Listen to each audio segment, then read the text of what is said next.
What is up, everybody, and welcome back to the channel. I'm super excited to be doing something a little bit different today. As most of you know, I'm on a little show called Ink Master, currently streaming on Paramount+, go check it out. But I wanted to dive a little deeper and kind of break down some of these tattoos that we saw on the show, and maybe give you some behind the scenes info on what we were all thinking and how we came up with these designs. Spoiler alert, if you haven't checked out the first 3 episodes of Ink Master, go do that now. And if you're not too worried about spoilers, then stick around.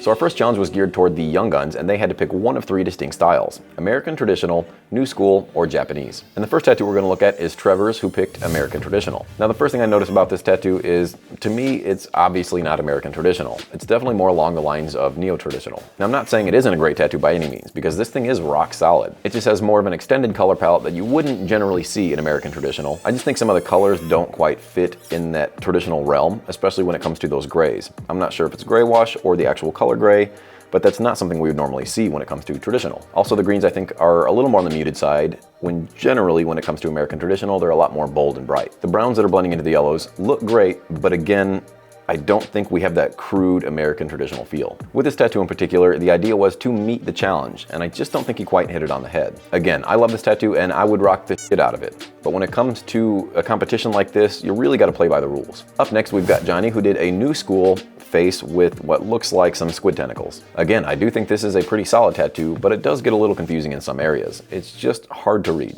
But this tattoo screams Johnny. It's very playful and outside the box. I do like the way that he approached the 2 front tentacles, but I'm not the biggest fan of the 4 in the back. Like maybe another set of tentacles that are slightly smaller than these 2 front ones, just to give it some really good dynamic range. I'm also not the biggest fan of the negative space that's on the right. It just doesn't really flow with the body, and it would almost be better without that altogether. But I do think the face is really cool. I love all the different shapes and panels it has. It does have some pretty good lights and darks, and those blues are well saturated. And as many of you may know, blue is one of my least favorite colors to saturate. It can be very difficult. And we were on a 5-hour time limit, so we kind of had to rush through these things. So for what it's worth, I do think Johnny crushed it. There are just a few small things that I would have changed. Up next, we've got Joseph, who chose Japanese, and he did this red Hanya mask. There's no doubt that this thing pops off the skin, and that red is so well saturated. I do think the rope is a little stiff. There definitely could have been more play and flow with that rope. It does seem like he was playing it a little bit safe and didn't go too crazy with it, again because we only had 5 hours. So you can't really blame him there. I just think he was more worried about doing a solid tattoo. And he delivered. I would have liked to see some more skin tone, let this thing breathe a little bit more, and maybe add some browns and some whites in those bells. I think that would have been a really nice touch. And he probably could have saved himself a little bit of time had he added some of those skin breaks. But he colored this thing wall to wall in a short amount of time, which is super impressive. So Joseph, solid job. Let's check out what's next. Up next, we've got Alina with this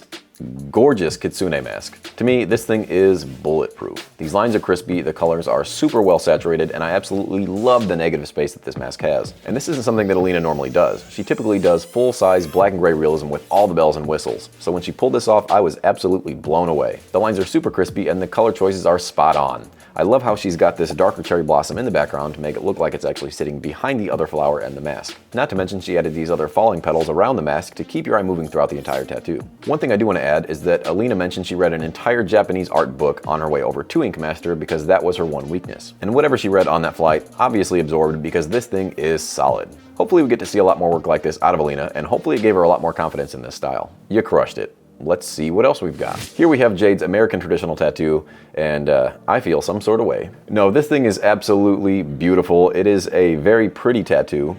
There are a couple gripes I have about it, only because I know American Traditional so well. I'm not saying I'm great at it, but I do know the rules. And one thing that really sticks out to me in this tattoo in particular is the use of gray. There's never really gray used in American Traditional. I don't want to take away from this tattoo because this thing is pretty spotless. But the gray in the banner is a big no-no. Other than that, I personally wish there were a little more black used in those petals, and I do wish there were some more skin tone left in those leaves. But as the tattoo sits on its own, this thing is jumping off the skin. And only with 3 years of experience, I mean, you can't beat it. This is also a style that Jade doesn't normally do. She typically does a lot more black and gray realism, so to see somebody step out of their wheelhouse and do such a good job is just applaudable. This is also the first style that I would challenge Jade with, and we're gonna check that out next. On the show, the OGs had to pick one of 4 tattoos to recreate, and I thought I could do a much better job than Jade, and she's very slow. Real quick, I wanna take a break and give a shout out to the sponsor of this channel, Mad Rabbit. Mad Rabbit is a tattoo aftercare company that I've been using for quite some time, and I think you ought to give it a try as well. They've got all types of products to help you out with your tattoo. Whether that's during or after, they've got you covered. So head on over to madrabbit.com, fill up your cart, and make sure to use code PONY20 to save 20% off of your entire order. All right, let's get back to it. So let's talk about this bad boy. Obviously, I decided to do 2 roses because I didn't think one was gonna cut it. In the amount of time we had, 5 hours, I thought doing just 1 rose was going to be a little underwhelming. And since Jade did only 1 rose, I figured I could knock out 2. Now when I think of traditional tattooing, I think of the rules that we're supposed to abide by. And we talked about this plenty of times on the channel. The rule of thirds, for instance, a third black, a third color, and a third skin tone. I also like to see a lot of pepper shading when it comes to true American traditional tattooing. It's just running your hand really quick and having that peppery effect because back then tattoos had to be done really quick. I wanted to produce good clean lines and a lot of whip shading. Is this my best work? Probably not. I know how a lot of you feel already about this, and that's okay. I wanted to play it safe a bit, and I knew I could pull off a solid tattoo, and I was hoping that somebody else would drop the ball. However, I was wrong. I think I got too far into my head on this tattoo, and with a competition like this, you just have to produce a good looking tattoo. I still believe in my mind, as far as the rules go, that I did it properly. That doesn't necessarily mean that my tattoo is better than Jade's, because if we look at them side by side, Jade's is clearly much more vibrant. So again, spoiler alert, this tattoo sent me to the bottom 3, and it was at that point I knew this was a real competition and I had to step my game up. But for now, let's check out some of the other tattoos that the OGs did. We'll start with Anthony's Kitsune mask, probably my favorite tattoo that was done that round. This was insanely impressive to watch come to life because this thing is massive. And I absolutely love the dynamic pose that this mask has. It almost looks like this mask is ready for battle. I love the peering eyes, the little bit of gold that it has. This thing's got it all. Sometimes on TV we can't really tell how big these things are, but this was double the size of Alina's tattoo. The composition on this tattoo is also incredible. The way that this rope carries our eyes throughout the entire thing is... you can't ask for better. The gold on the bells is also super impressive, and I love the way that Anthony only used white in those bells and in the eye. The gray wash outline that separates the gray from the skin tone is something that not a lot of people can do that well. This client left the studio with one of the best pieces in my opinion. Excellent job, Anthony. I would be insanely stoked to wear a tattoo like this. Up next, we've got James' red Hanya mask that was directly compared to Joseph's. Now, I didn't know who the Tex boys were coming into this competition, but I quickly found out. These guys are badasses. This tattoo was also huge. It was almost an entire thigh. And I was impressed that he finished this tattoo in 5 hours and he had some time to spare. James and I were talking before the show how I do a lot of gold tattoos, and I think he threw that gold in this tattoo because of me. I could be wrong, but I'm pretty sure he just wanted to show me that he could do it too. This picture actually doesn't do this tattoo a whole lot of justice because there is a lot of glare happening on this tattoo, and seeing it in person, I was just blown away.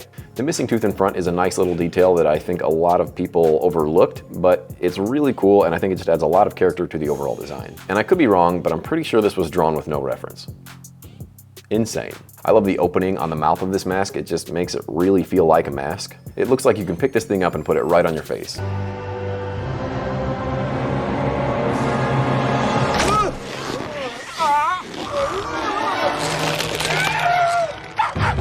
Japanese is one of the toughest styles to do, and it was the one style that I was worried about going into this competition, because if you don't do it very often, then you can fall flat right on your face. So the fact that so many people came out and hit home runs with this Japanese style just really made me nervous. Excellent job, James. There's not one thing that I don't like about this tattoo. On the OG's team, 4 of us had to battle it out for our spots in the shop. That included Andy, Manny, Jarrell, and myself. The bottom 2 got to pick the style and subject matter that we tattooed in our face-off challenge.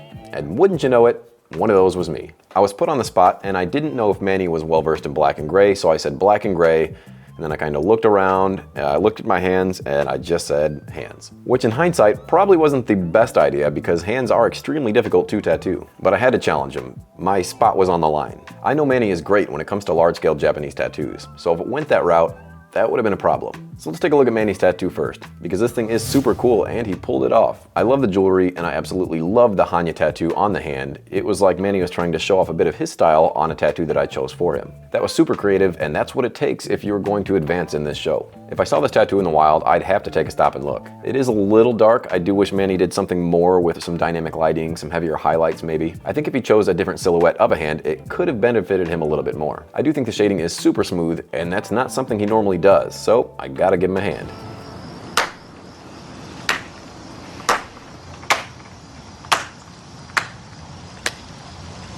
So again, Manny and I were pitted against each other in this face-off round, and this is what I came up with. This is something that I do a lot of at home, so I definitely felt like I had more of an edge. The gem I wanted to throw in there to impress Ryan more or less because she wasn't too thrilled with my roses. But having 2 elements, I really had to manage my time, so I wanted to give the hand 3 hours and give 2 hours to the diamond.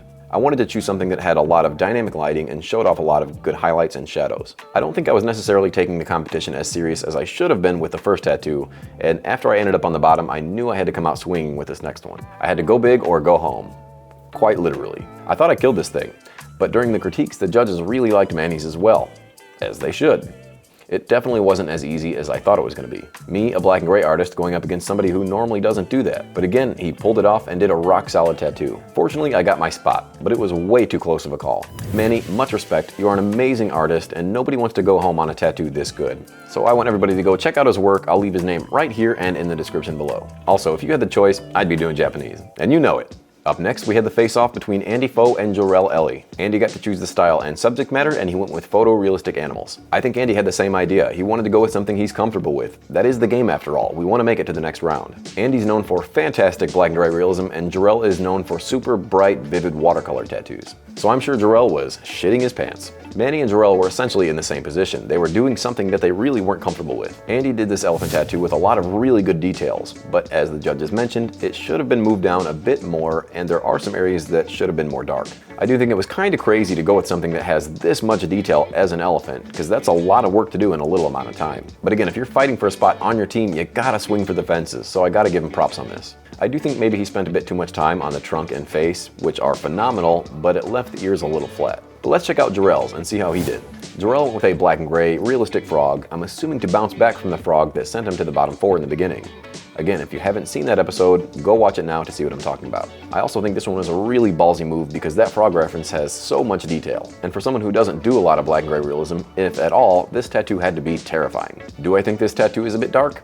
Absolutely, but it's a whole different beast than what he's used to. When it comes to black and gray realism, you really have to know how to use your tones and values, otherwise things can go south really quick. Again, talking about silhouettes of tattoos, I think the frog is fantastic, but the black kind of takes that away. However, the face on that frog is adorable, and I really think that's what saved Jorel on this tattoo, because he managed to snag a spot in the shop and moved on to the next round. So guys, I hope you had a lot of fun with this. Make sure to stay tuned for episode 3's breakdown, and also make sure to follow each and every one of these artists. They are absolutely phenomenal, and unfortunately, I think just a couple people left a little too early. Also, let me know your thoughts on the episodes in the comments below, and I'll see you on the next one.